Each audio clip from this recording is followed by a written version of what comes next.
English learners. Welcome to the English Podcast. Today, we are going to discuss a very important topic for the year 2026, how to manage our money and our stuff so we can live a happier, calmer life.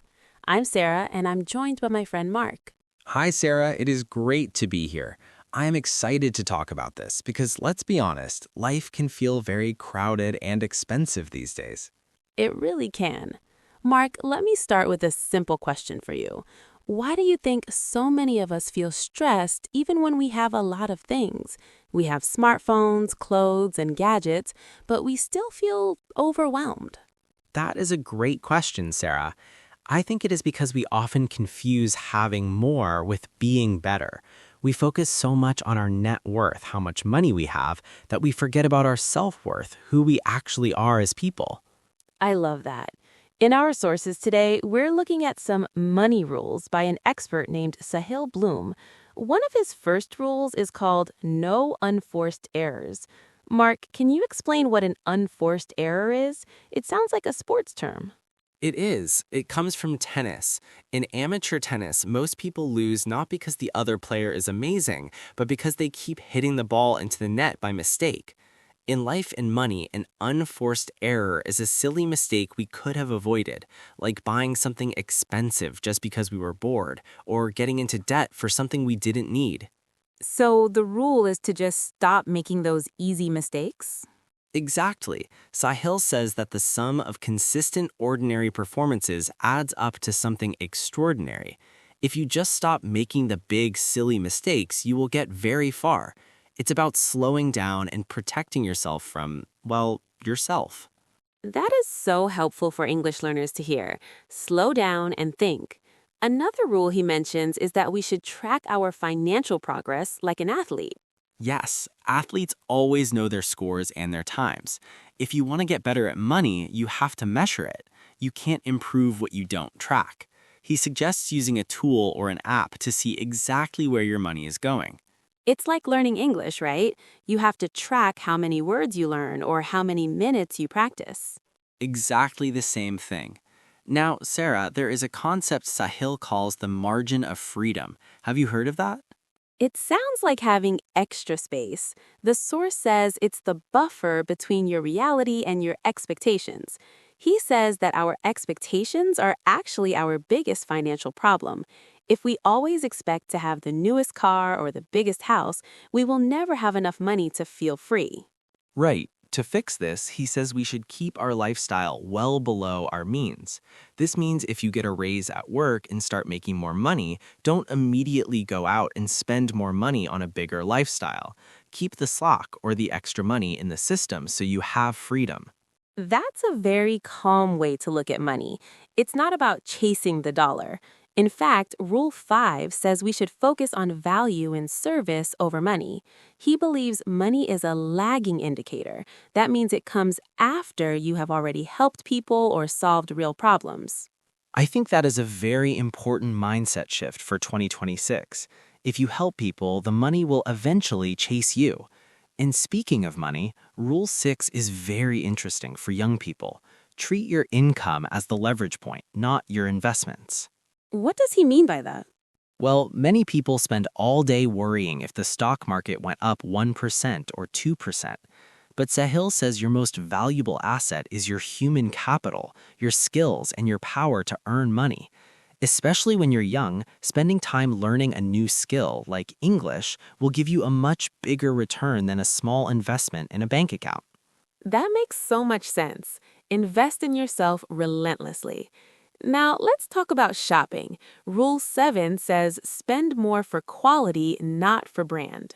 Yes, sometimes the cheap option is actually the expensive one because it breaks quickly and you have to buy it again.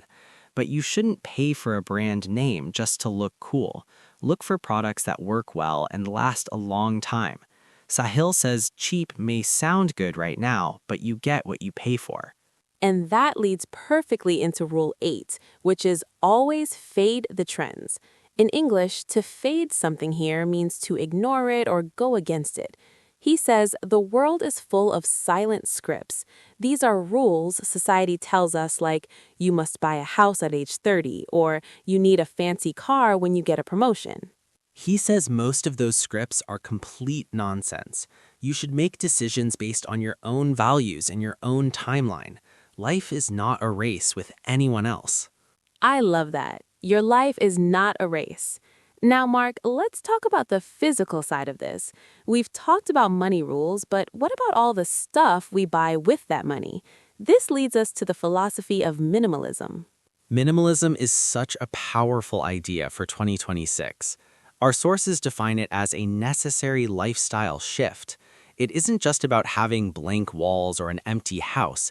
It's about simplification. It's about removing the things that no longer serve you. So it's not about living in a house with no furniture. No, not at all. Expert Barbara Tanaka says it's about only having what you want, need, use, or love. If you have 15 shirts and you love all of them, keep them.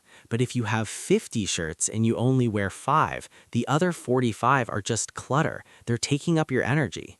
I read a beautiful quote in our sources from Peter Walsh. He said, "Clutter isn't just the stuff on the floor, it's anything that gets between you and the life you want to be living." That is so deep. If you spend an hour every week looking for your keys or cleaning a room full of things you don't use, that is an hour you could have spent talking to your family or practicing your English. Exactly. And the sources say there are real mental health benefits to cleaning up.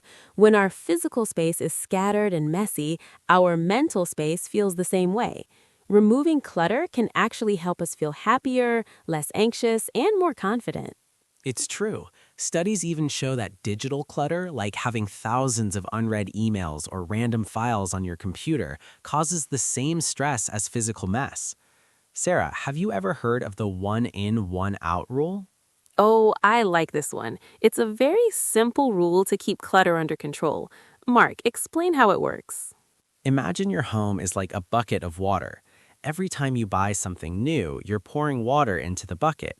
If you want to keep the bucket from overflowing, you have to let some water out. So the rule is, every time a new item comes into your home, a similar item must leave. So if I buy a new pair of shoes, I have to donate or throw away an old pair. Exactly. New shirt in, old shirt out.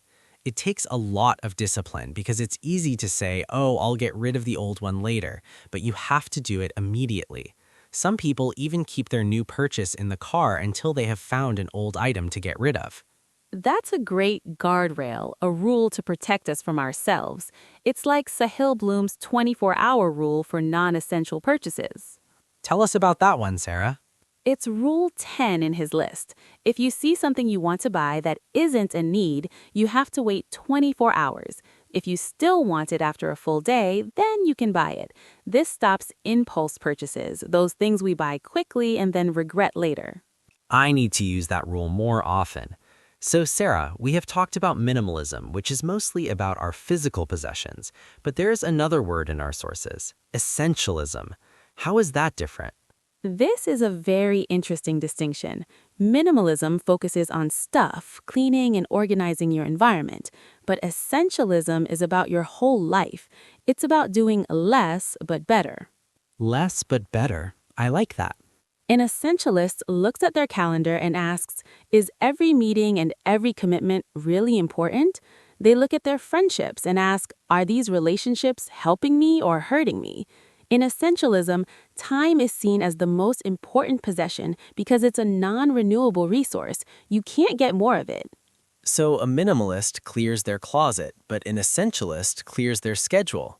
Exactly. But the experts say they work best together. You can be mindful of the things in your home and the tasks in your life at the same time.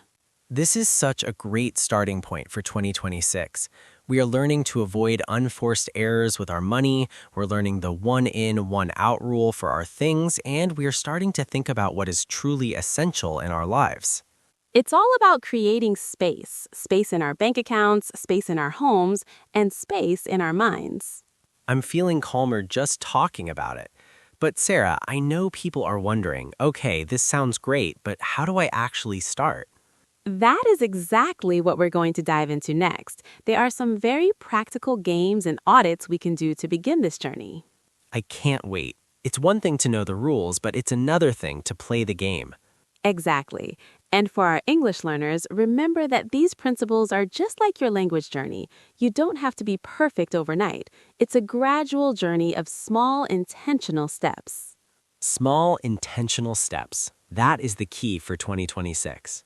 Let's keep going and look at Rule 11 from Sahil Bloom, which is about how we spend our time as an investment.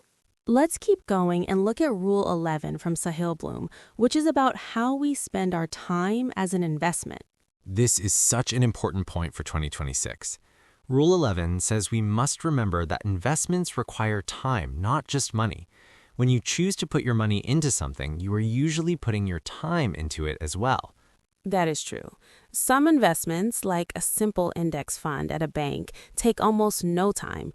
But other things, like buying a house to rent to other people, can take a lot of your time and energy. You have to ask yourself if the return on that money is worth the hours of your life you are giving away. Exactly.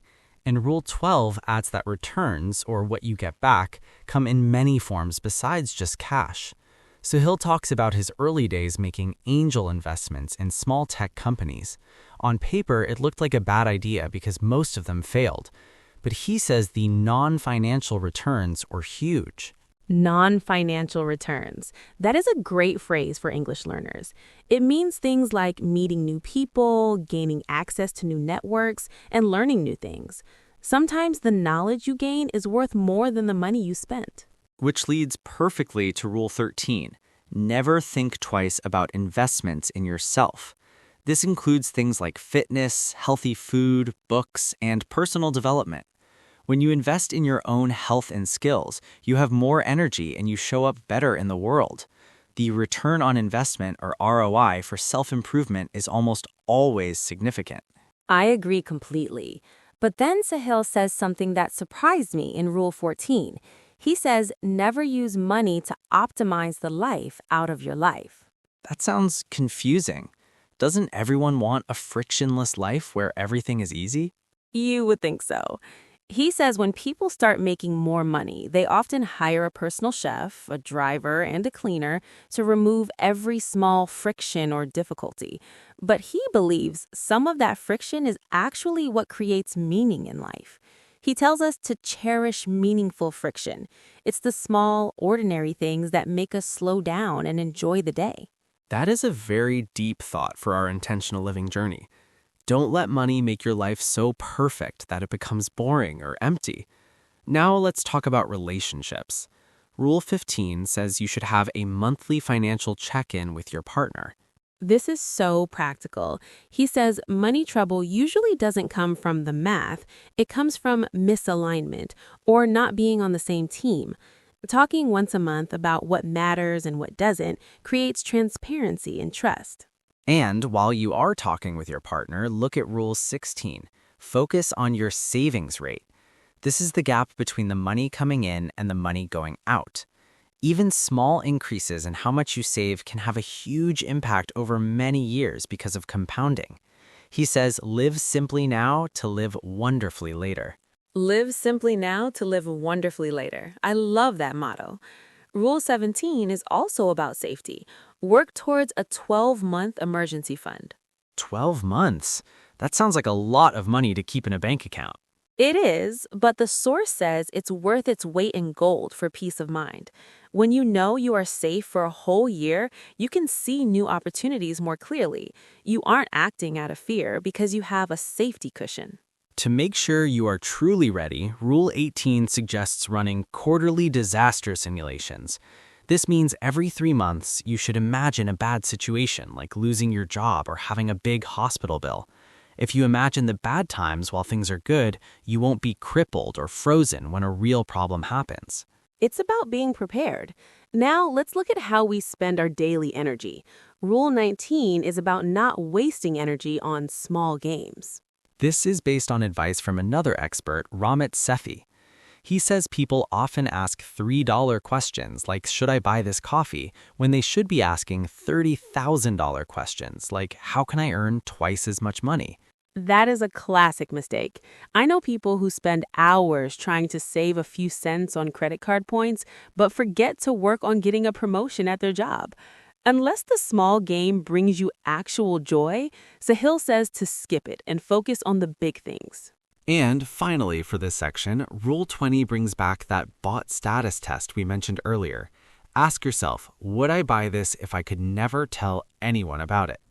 It helps you stop living for extrinsic validation, which is just a fancy way of saying trying to get likes or praise from others. It's a great reminder that no one is actually that impressed with our stuff. They care about who we are. Now, Mark, let's switch back to the physical side.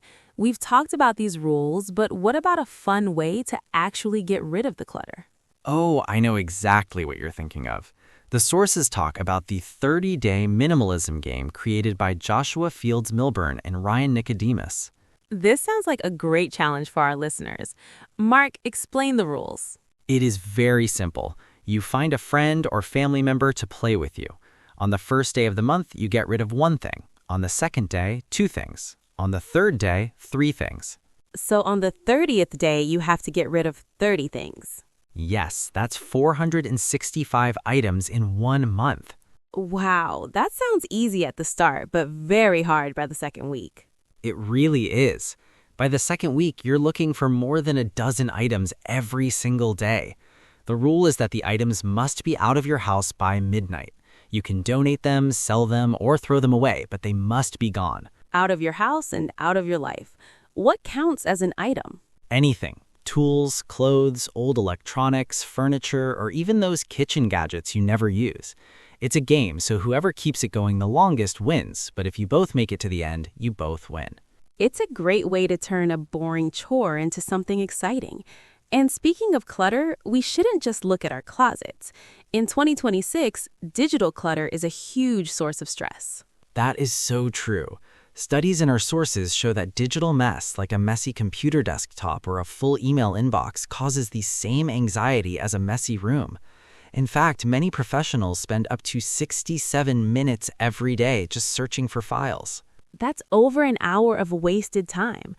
The sources give us some easy digital decluttering steps. First, unsubscribe from emails you don't read. Second, try to reach inbox 0 every week. Inbox 0 means having no emails left in your main folder. It feels so good when you achieve it. Another tip is to organize your photos and files into clear folders. Don't just leave them all in one big downloads folder. And my favorite tip, schedule daily tech-free hours. I love that. Just putting the phone in another room for an hour can give you so much peace. It's about creating white space in your day. Exactly. All of these ideas, the money rules, the minimalism game, the digital declutter, are part of a lifestyle shift. It's not just a one-time event where you clean your room and then go back to your old habits. Right. It's about cultivating a minimalist mindset. You start to pause before you buy something and ask, does this align with my values? You start to prioritize meaningful tasks instead of just being busy. I like the idea that less is more leads to daily calm and clarity. When you have less to manage, you have more energy for what truly matters. We have covered a lot of ground in this part of our conversation. We moved from Sahil Bloom's rules about investments and meaningful friction to the fun challenge of the 30-day minimalism game. We also looked at how digital clutter can drain our energy and how simple steps like unsubscribing can help us win back an hour of our day. It's all about building a life by design. But Sarah, there's another part of Sahil's rules that we haven't touched on yet. His ideas about complexity and simplicity in our systems.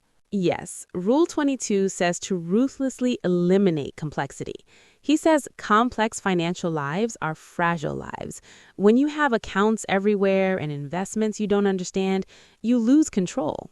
Simplicity compounds. That is a powerful phrase. The simpler your system is, the more likely you are to stick with it. And Rule 23 and 24 give us a way to do that. Automate and audit. Tell us more about that. He says we should automate all our small, recurring bills so we don't have to think about them. This frees up headspace for bigger opportunities. But you must do a quarterly audit. Check your statements every 3 months to find subscriptions you forgot about. I found a streaming service last month that I hadn't used in 6 months. It felt great to cancel it. It really does. Now, let's talk about Rule 25, which is my favorite. Tip generously whenever you are able. That seems different from saving money. Sahil says, be frugal with yourself and generous with others. Generosity creates more happiness than buying things for yourself. It's a different kind of wealth. I like that a lot. It reminds us that money is just a tool. And that brings us to Rule 26, the final rule in his list. And that brings us to Rule 26, the final rule in his list.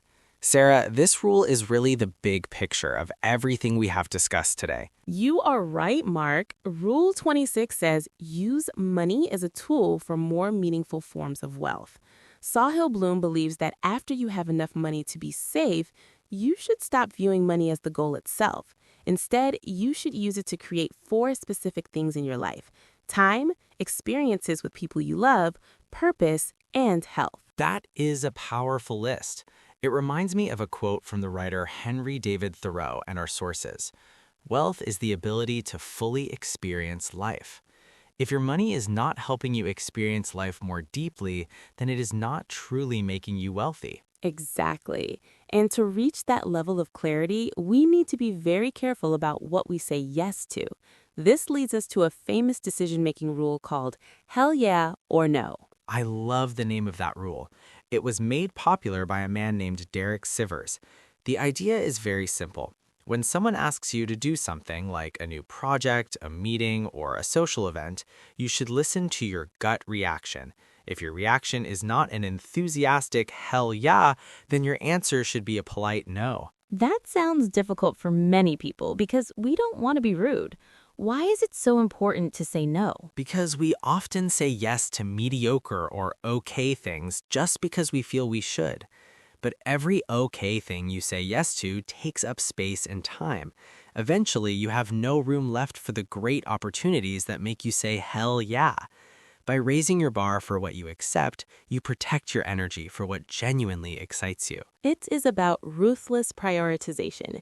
If you are already busy and overwhelmed, this is the best filter to use. If you are already looking for a reason to cancel an event before it even starts, that is a clear sign the answer should have been no from the beginning. This mindset also helps with our physical things. If you don't love an item of clothing when you see it in the store, don't buy it. If it's not a hell yeah, it's a no. Speaking of clothes, our sources talk about another benefit of this intentional lifestyle: sustainability. In 2026, living with less is not just good for your mind, it's also good for the planet. That's true. Minimalist consumers actually have a 22 to 23% smaller carbon footprint than average shoppers. By prioritizing quality over quantity, we reduce the amount of waste and resources needed to make new things. One way people are doing this is by building a capsule wardrobe. This means having a small collection of high-quality, durable clothes that all work well together. You don't need 100 shirts. You just need a few that you truly want, need, use, or love. It all comes back to that lifestyle shift we talked about earlier. It is not a one-time event where you clean your closet and you're finished.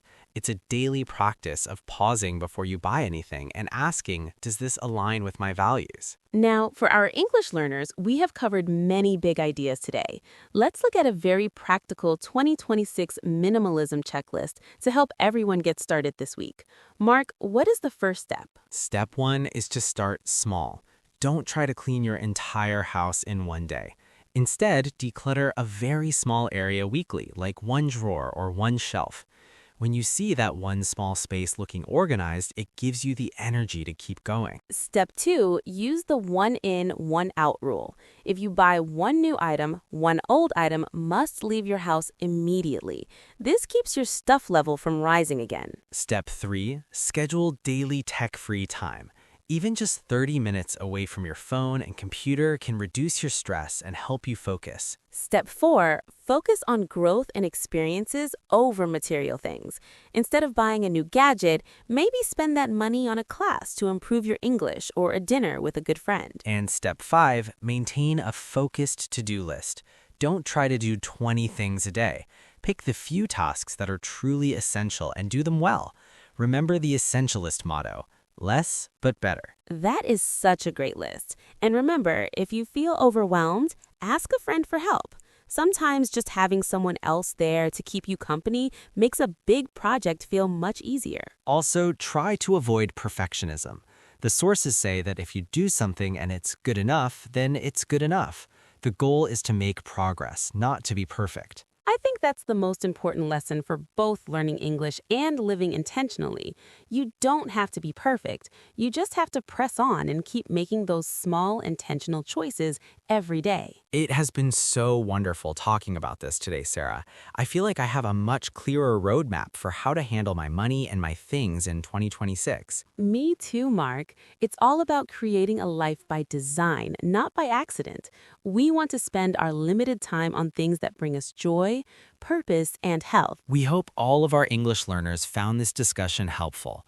Remember that true wealth isn't just a number on a screen or a house full of gadgets. It's the freedom to live a life that matters to you. So, take one small step today. Clean one drawer, unsubscribe from one email, or say no to one thing that isn't a hell yeah.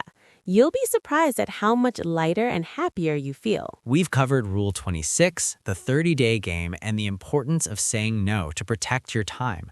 This intentional way of living is a journey, and we're so glad you're on this journey with us. Keep practicing your English and keep simplifying your life. Every small effort you make today is an investment in a better version of yourself tomorrow. Exactly. Let's look forward to a 2026 that is full of clarity, calm, and meaningful experiences. It all starts with one small intentional choice. We're excited to see what you choose to do next on your path to living less but better.